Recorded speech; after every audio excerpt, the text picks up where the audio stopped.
I've been a trucker for longer than I care to admit, driving across the heart of America, carrying everything from food to machinery, from steel to dreams. You'd think that after all these years, I'd have seen everything the road has to offer. The long stretches of highway that seem to go on forever, the ghost towns where not a soul has lived in decades, the truck stops with flickering lights that feel more like a reminder of your own solitude than a place for rest.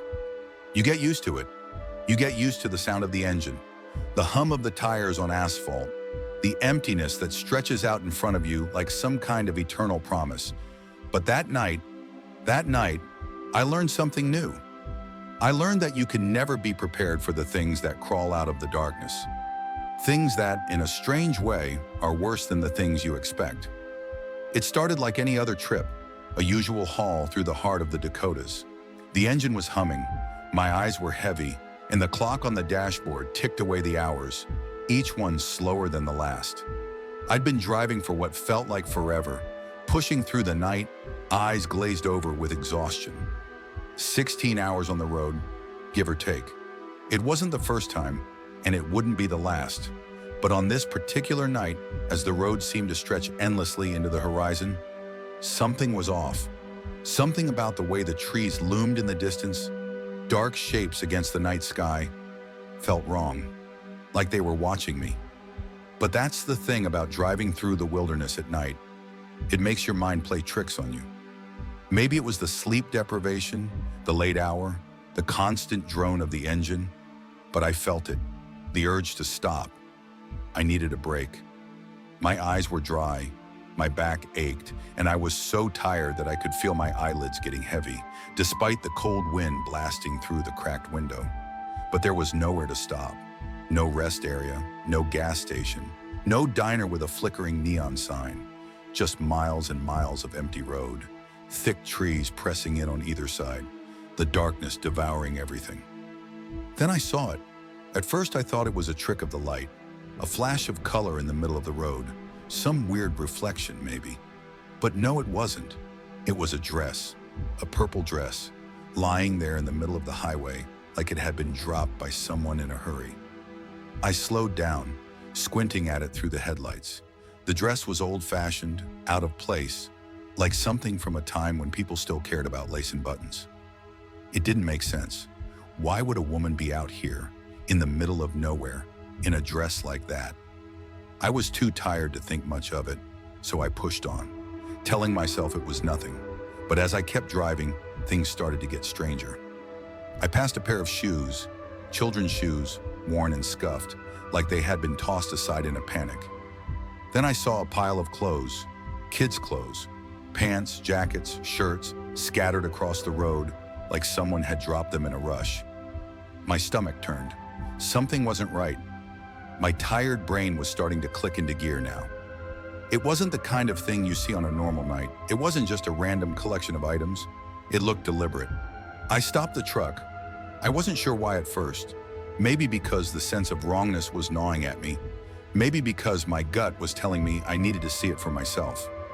I stepped out of the truck, the cool air biting at my skin, and walked toward the clothes. I bent down and picked up a jacket, holding it in my hands. It was small, probably for a child, but the fabric was damp, like it had been out in the rain for hours. The smell hit me next, a musty, sour odor, like mildew mixed with something darker. The hair on the back of my neck stood up. I shouldn't have been there. I should have just gotten back in the truck, but I didn't. Something made me look around, my eyes scanning the woods that bordered the road. And that's when I heard it, a noise. At first I thought it was just the wind, maybe the creaking of the trees, but then it came again, louder this time. A crunch of leaves underfoot, something or someone moving in the woods. I froze, the jacket still clutched in my hand, my heart thudding in my chest like a war drum. I could feel the sweat creeping down my back, even though the air was cold. My instincts were screaming at me to run, but I couldn't. I had to know. Another crunch, this time from the other side of the road. I turned but saw nothing. The trees were silent now, dark shapes against the sky, but they hid whatever was lurking within. I turned back to my truck, but before I could make it to the door, the scream came. It was high-pitched, frantic, a child's scream so sharp, so full of terror that it sent a jolt of electricity through my body. My stomach dropped, and for a moment I didn't know what to do. Should I go toward the sound? Should I run? Another scream. This one was different. A man's scream, or something pretending to be a man. I was paralyzed for a second, but then I snapped out of it. I had to do something. I scrambled back into the truck and slammed the door shut. My hands were shaking as I turned the key in the ignition, but I was moving now, pulling forward, aiming the headlights toward the woods.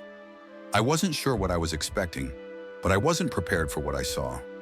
There, in the shadows between the trees, a group of figures. People, I realized with a jolt. At first, I thought they were lost hikers or some sort of crazy hillbillies.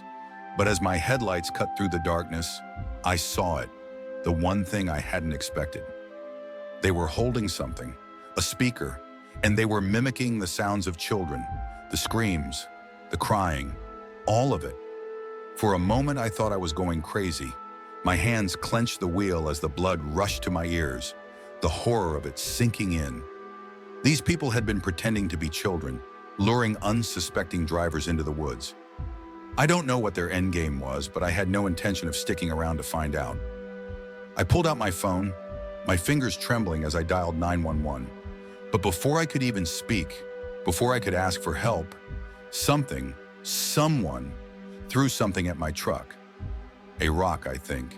It hit the passenger window with a loud crack, sending shards of glass flying into the cab. I slammed my foot on the gas. The engine roared and the truck lurched forward, tires screeching as I sped down the road, my heart hammering in my chest. I didn't look back. I couldn't. I don't know who those people were or what they were trying to do, but it didn't matter. I drove for hours, not stopping until the morning light finally broke over the horizon. I've been on this road long enough to know that some things stay with you.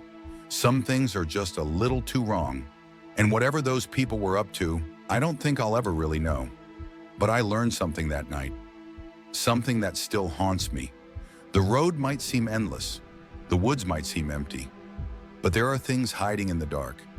Things that you don't want to find. Things that you can't unsee. And the worst part is, they're out there, waiting.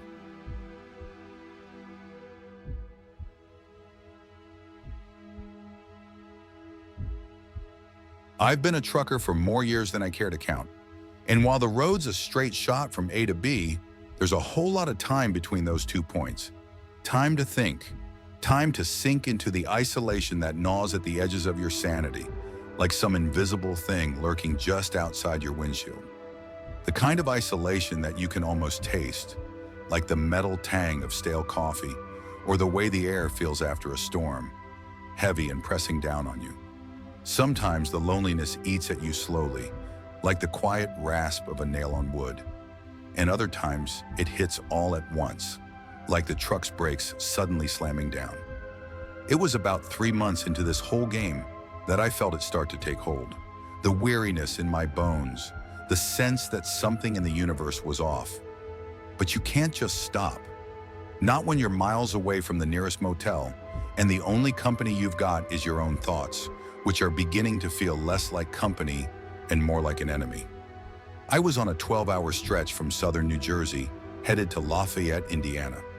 The route was familiar, the kind of trip that didn't demand too much of your attention. The miles just rolled by, monotonous and endless. Around the time I hit the Pennsylvania border, I figured I'd push through the night. I'd been doing okay without sleep, relying on the dull hum of the engine and the radio static to keep me going. I didn't care about the time, I just wanted to get there.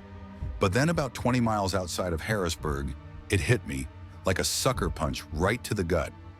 I'd forgotten to restock the truck with energy drinks. The canisters, the lifeblood of long-haul truckers, were all but gone. My hands gripped the wheel tighter as I cursed under my breath. Now I could have just kept going, pushed the truck through on fumes. But no, it was one of those nights where you know you've got to stop. So I pulled off the highway at the first service stop I could find. It wasn't much to look at. The sign was half faded, the neon flickering weakly, but I was too tired to care. The truck rolled into the lot, and I slid out, the night air wrapping around me in that odd, almost suffocating silence that you only get when you're in the middle of nowhere. The lot was empty. No other vehicles. No lights shining from the windows of the store. Just darkness and the soft hum of the fluorescent bulbs inside the convenience store. And even those seemed about to burn out. I pushed the door open. The hinges creaked louder than I expected, and I stepped into the store, expecting to find a few tired souls filling up their thermos, or maybe a late-night worker running the register. But there was nothing, just shadows and dust.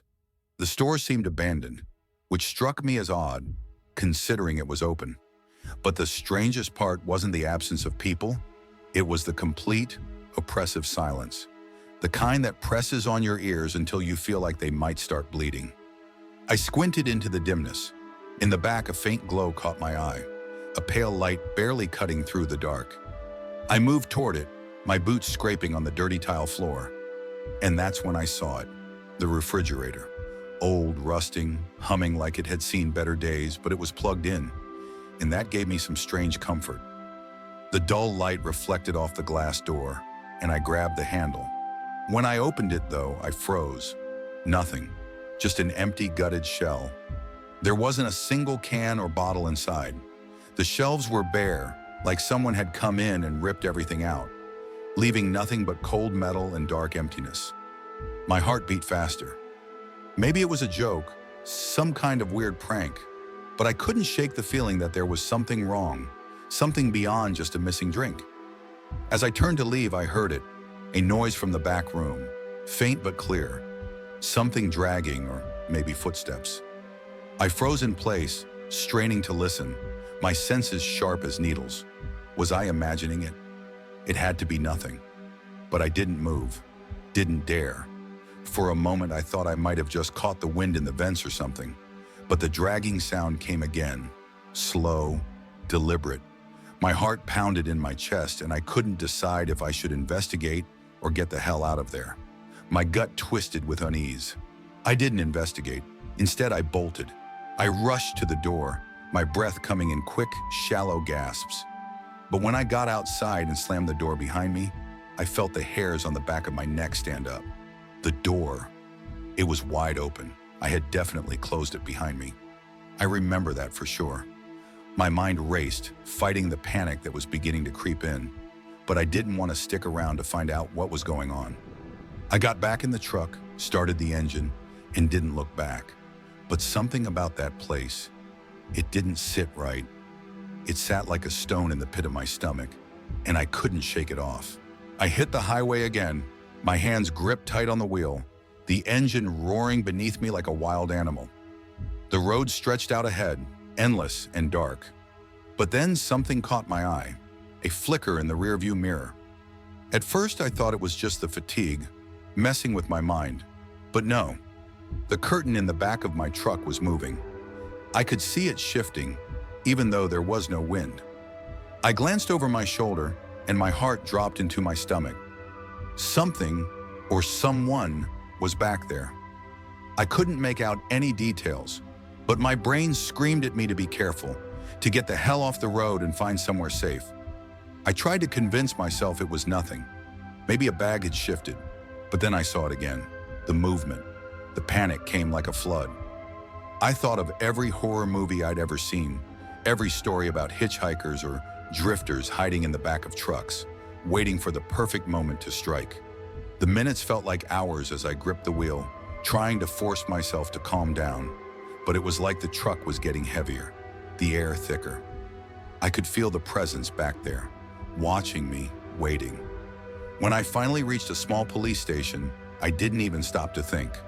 I just barreled through the doors, my truck still running outside, and I grabbed the first officer I saw. My words were a mess, but somehow they understood. They came out to the truck, guns drawn, and before I knew it, they were pulling out 3 people from the back of my rig. They looked like they hadn't seen a shower or a decent meal in months.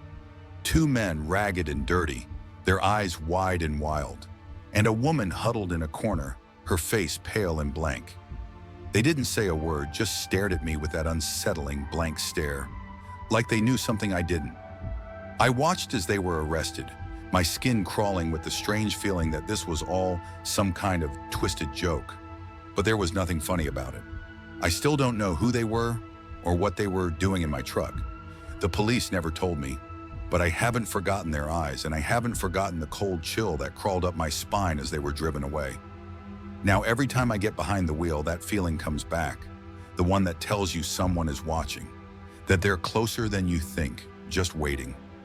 I don't know if I'll ever feel safe on the road again, but I can't stop. I've got nowhere else to go.